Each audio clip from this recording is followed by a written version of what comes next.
Hello guys, welcome you back in the series of learning microservice using Go. In our previous video, what we have done, we have set up a basic MVC project structure, okay, and we have organized our package, okay.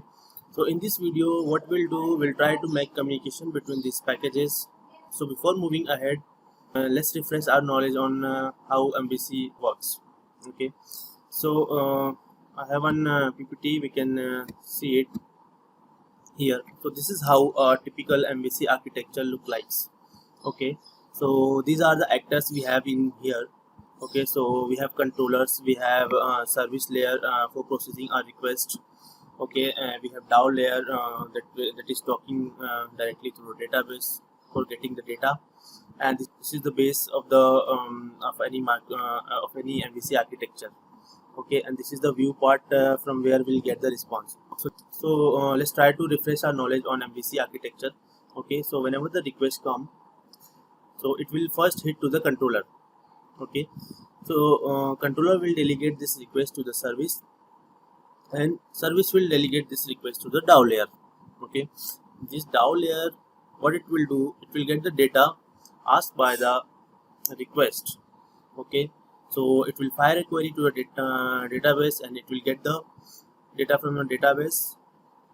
Okay, and this response it will share to the service layer, and this service layer will send this response back to the controller, and from controller will get the response in the form of JSON if we are developing a REST API, okay, or in the form of view if we are showing any web page. Okay, so and this is the model part. Okay, so this model part communicate with the service, DAO and view part. So talking about a REST API, what the controller return is actually a JSON response. Okay, JSON or XML response. Fine. So this is the basic idea about the MVC architecture. So let's move on to our project first. I'll open my Visual Code. Okay, so we'll start working from the model layer. Okay, so in the model I like to create one struct like emp.go, enter, and package we have to what package is model. Okay, so we'll create a struct of type employee.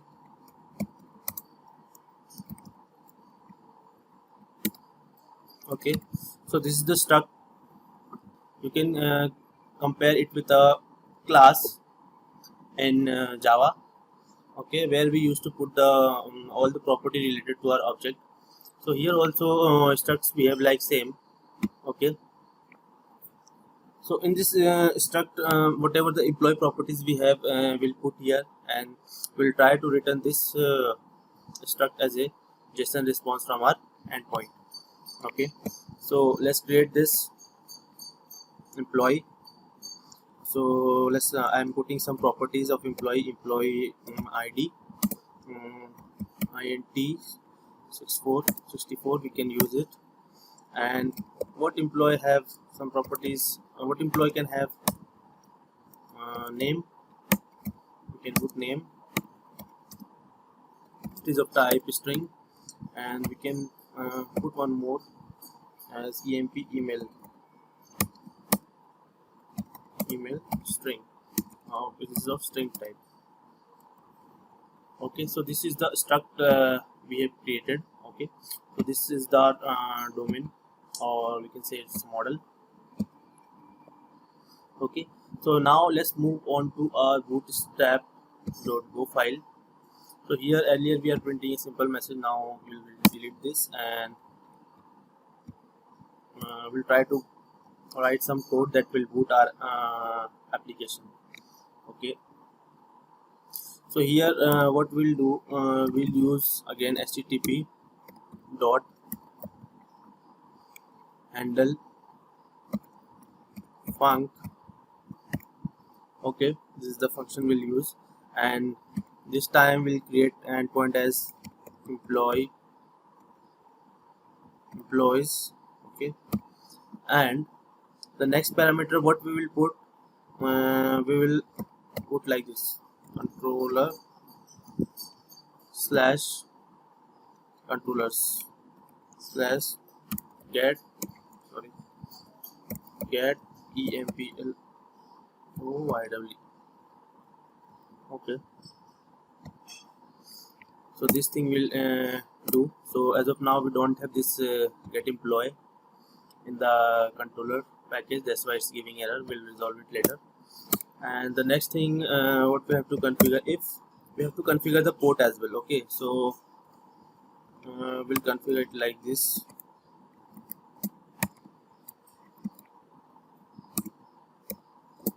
Okay, so http dot listen and serve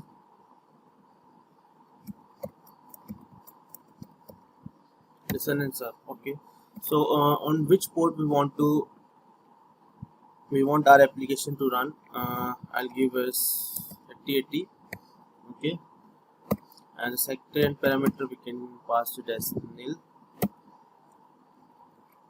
Okay, so in Go we can write multiple statement by separating it with the semicolon.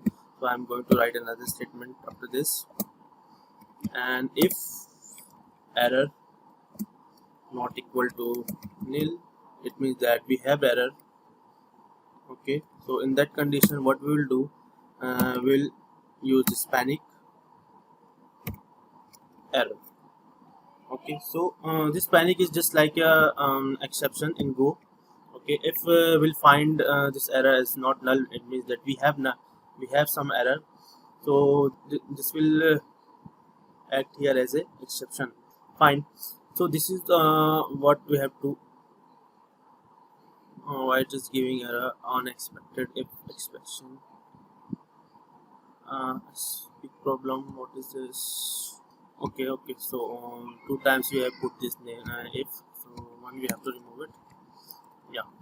Now it's fine. So this is how we'll configure our. This is also what it's giving. Okay, spelling mistake actually. Listen and serve. Okay, so this is how we'll configure our bootstrap. Okay, so let's move on to our controller layer. Okay, where we have to create this function. So in the controller I'll create one file like emp_controller .go file. Okay, and the package here is controllers. Okay, and we'll create one func that is of type this, and what are the input parameter it will take.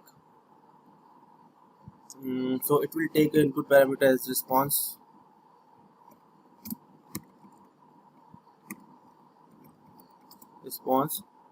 http dot response writer. It will take response writer. Okay, and the next parameter what it will take is request. It will take a pointer to the request. So this http dot request should be capital REQUEST. Okay, so these are the parameters it will take. Now the next thing which we have to do is, so when we'll call this endpoint, so we have to pass some ID, like we'll pass some ID to get the detail of the particular employee. Okay, so here how to get this ID, or how to get the query which will get in the URL. So for that we have to use this request. In the request we have to type it like request dot URL. We are reading it from URL. Okay, what we are reading? Query. So query. Okay, and get, and what here we have to pass emp_ID.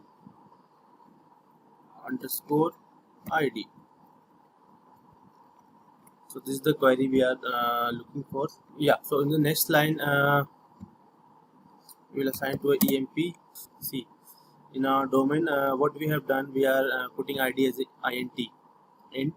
Okay, so here every parameter coming in the form of string, so we have to typecast it. Okay, so for typecasting it, we have to use this strcon. Okay, strcon dot parse integer, we have to parse it. Okay, so emp, this is the emp id, this emp, and we have to parse it here, and we want this integer to be base 10 and it's of 64 bit. So this conversion we can directly put here. Okay, and here we can write like error. Okay, so see what we are doing here, we are trying to get this employee id.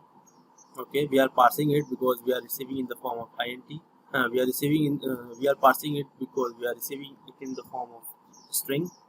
Okay, we are saying that we want this integer as a base 10 and this is the byte size, we want 64 byte. Okay, fine. Now the next thing what we have to do, if we have any error calling this or retrieving this query, so we have to handle that. So if this error not equal to nil, it means that we have error, then we have to send a proper response message instead of a fatal error or 500. Okay, so for that we have to use this response object here, and we'll use this writer, yeah, we'll use this write header. Okay, so we'll use this header as http.status not found. Okay, and the next thing we have to configure is response dot write byte. Here we have to give a message like emp underscore id must be a number. Okay, and then we'll return from here. Okay, if we don't have error, then we have the data. So for that what we have to do, like employee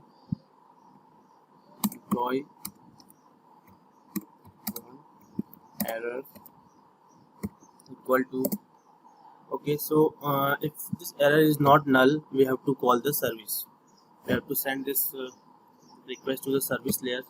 Okay, so I'll use this services dot, again we have to create this method or function. Okay, so this function will get the data from the DAO layer. Okay, as of now we don't have, we have to create it. Okay, and we have to pass the emp id. Okay, and after calling it to the DAO layer, again we have to check if we have some error or not. So we'll do this equal to nil, it means that we have error, then again we have to handle it. So we'll use this code from here, copy it and paste it. In the response writer, what we will put, status not found. Yeah, so we have to send the error response from here. Okay, so this thing will put it as status not found, that's fine. And here we'll put byte, and inside this whatever the error we have, error dot errors.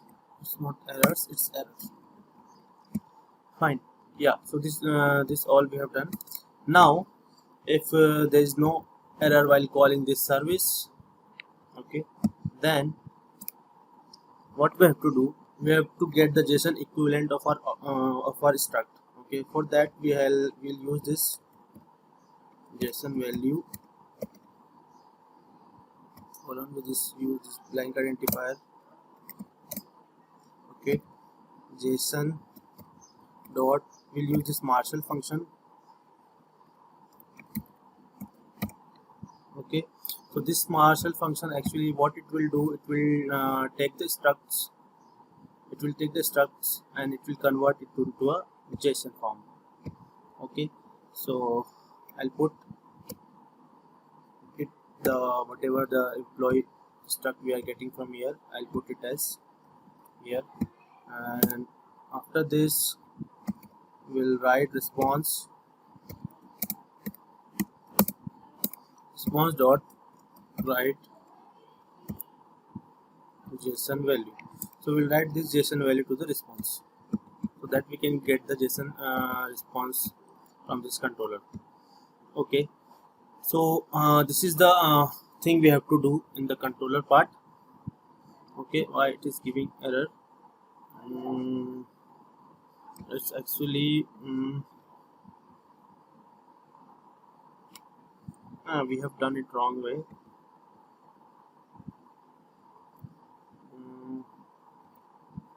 This is actually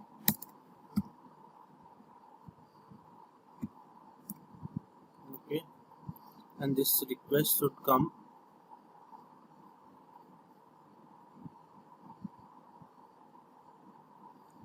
Yeah, and this request should come inside of it.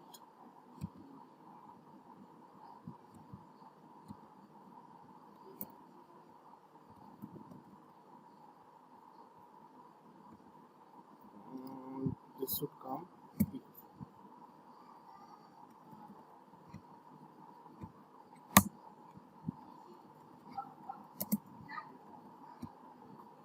Okay, so in this way we have to create get. Here also we need to use emp id.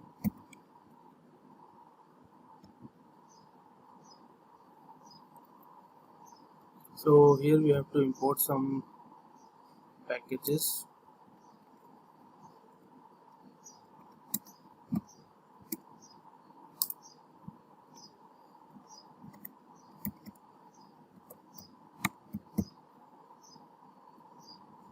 String conf,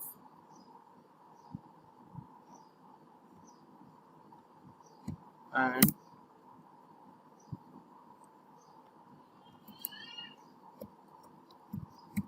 encoding slash JSON. So what is the issue here is basically this, actually we are missing this parenthesis. Fine. So this is how we'll write our controller. Okay, so this DAO layer and service layer will continue in our next video. Okay, let's see what we have done in this video. Okay, what are the things we have done in this video? The first thing which we have done in here is configuring our boot application. Okay, here what we are doing, we are just creating one endpoint employees, okay, that is talking to the controller layer. Okay, and we have configured our server port, and if we have any error, we are using this panic here. Okay, on the controller part, what we have done, we are just taking the response writer, request writer. Okay, and whatever the query will pass from the URL. Okay, we are getting this query by using this request.url.query, and we are getting this employee ID from the URL. Okay, and because it's a int type, that's why we need to parse it, because by default we have a string type. Okay, so this parsing we have done by using this function string_parse int. Okay, and after this it will return the employee ID and error. Okay, so this, if it's a error, we are handling this and we are sending proper response from here. Okay, if it's not the case, then we are talking to our service layer. Okay, by passing this employee ID, and this is the return type we'll get from the service, error and employee. Okay, if we'll get the error, again we are handling that response, and if not, then we'll get this employee object, and we are just using this marshal function to convert this employee into a JSON format, and we are sending as a response. Okay, so that's all for this video, guys. I will continue working on the DAO layer and service layer in the next video. Until then, bye bye and happy learning.